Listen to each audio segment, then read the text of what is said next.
कदम पे हमारा साथ देती है। सेना अक्सर आपने देखा होगा कि जम्मू कश्मीर में इस तरह के मानवीय सहायता लोगों को प्रदान करती है।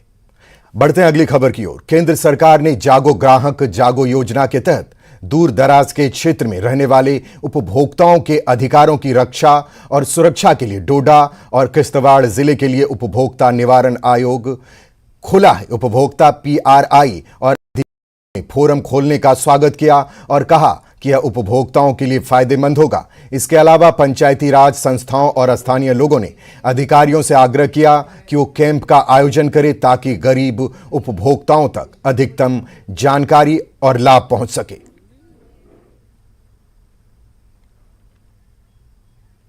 लोग जो वकील साहिबान है वो यहाँ पर केसेस जो है अपने फाइल कर सकते हैं आपके मीडिया के माध्यम से, और 1 करोड़ रुपए तक जो है आप ये कर सकते हैं, केस फाइल कर सकते। जो कंज्यूमर है, अगर कंज्यूमर को कोई ऐसी गुड्स में कोई प्रॉब्लम है, कोई ऐसी प्रॉब्लम है, बिल ज्यादा है, कोई उनको दूसरी चीजें हैं, दूसरी प्रॉब्लम्स है, कोई ये कंपनीज के साथ कोई डिस्प्यूट है, तो ये तमाम डिफरेंट किस्म के जो केसेस है वो इस फोरम पे किए जाते हैं और 1 करोड़ तक आप कर सकते हैं।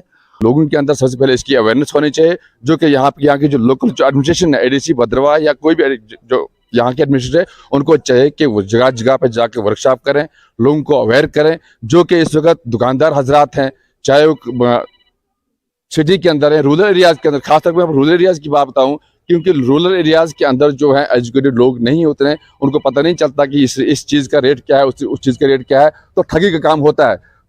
तो तहे दिल से शुक्रगुजार हूँ LG सरकार का कि उन्होंने यहाँ पे ये चीज़ खोली। इसमें पेक्यूनरी जुरिसडिक्शन है जो 1 करोड़ तक, 50 लाख से 1 करोड़ तक बढ़ा दी गई है। उसमें ये किश्तवाड़ तक की जुरिसडिक्शन हमारे पास है, वहाँ तक के जो केसेस है वो कमीशन में लोग आके फाइल कर सकते हैं और अपने जो ग्रीवियंसेस हैं वो इनका यहाँ पे रिड्रेसल होगा। तो वक्तन ब वक्तन लोक अदालत भी होंगी। तो इन शॉर्ट इससे जो फायदा है वो आम जनता को होगा। नेशनल कॉन्फ्रेंस की सीनियर लीडर सकीना इत्तू ने चमर, लालपोरा, DK मार्ग, CR-पोरा और दमहाल, हांजीपुरा निर्वाचन क्षेत्र का दौरा किया। उन्होंने यहां कार्यकर्ताओं से मुलाकात की और उनके मुद्दों को सुना। इन क्षेत्रों में हाल ही में हुई बर्फबारी से उत्पन्न स्थिति का जायजा लिया। सकीना इत्तू ने कार्यकर्ताओं से पार्टी को मजबूत करने का आग्रह किया।